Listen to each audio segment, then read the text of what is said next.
क्या होता है, आपकी तनख्वाह कटती है और जितनी जमा हो जाती है उसमें डबल करके दे देते हैं। किसी भी मुफ्ती से पूछें, वो कहता है ये सूद नहीं है। समझ रहे हो, ये सूद नहीं है, ये उजरत है जो मुअज्जल दी जाएगी। आपका किसी से एग्रीमेंट होता है ना, जैसे किस्तों की कारोबार हलाल है। क्यों हलाल है? उसी मजलिस में तय हो जाता है कि मैं इस चीज की इतनी कीमत लूंगा।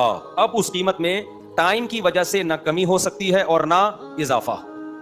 सूद जब होता, जब हम ये कहते अभी दे दिए तो इतने, नहीं दिए तो अभी दे दिए तो 1 करोड़, 1 महीने बाद दिए तो 1.5 करोड़। अब तेरी मर्जी है, जा घर चला जा। कल पैसे ले आया तो 1 करोड़, नहीं लाया तो कितने हो जाएंगे? ये 2 कीमतें जो मुतय्यन हो रही है ना चीज की, 2 कीमतें मुतय्यन हो रही हैं कि तेरी मर्जी है, कैश पे लेना है तो कल कैश देके चला जाना, उधार देना है तो खुद ही फिर 1.5 करोड़ देने पड़ेंगे, तेरी मर्जी है। यहां जो आपने उसको मजहूल छोड़ दिया, ये सूद है। और अगर आपने उसी वक्त तय कर लिया कि मैं 1 करोड़ वाली कीमत पे लूंगा या 1.5 करोड़ वाली कीमत पे लूंगा, उसी वक्त तय कर दिया उसी मजलिस में, तो जो कीमत तय हो गई अब उसमें कमी बेशी नहीं होगी। तो शरीयत कहती है ये सूद इसलिए नहीं है कि ये पूरी कीमत इस चीज के मुकाबले में तय हुई है।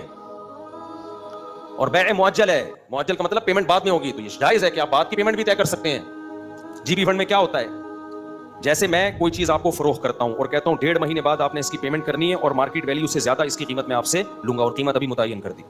तो इसी तरह मेरे भाई, जब किसी अजीर को उजरत दी जाती है ना, तनख्वाह दी जाती है, तो उसमें भी ये पहले से तय हो सकता है, भाई देख तेरी तनख्वाह 1 लाख रुपए है, लेकिन अगर तू ये तय कर लेता है कि हर महीने मैं तुझे तनख्वाह नहीं दूंगा, तू मुझे ये सहूलत देता है कि तनख्वाह मैं तेरी 1 साल के बाद दूंगा, फिर 1 लाख नहीं है तो 1 साल के बाद बनती 12 लाख है, लेकिन फिर वो तनख्वाह 13 लाख है तेरी, और उस वक्त वो तय हो जाए तो वो तनख्वाह ही टोटल 13 लाख है।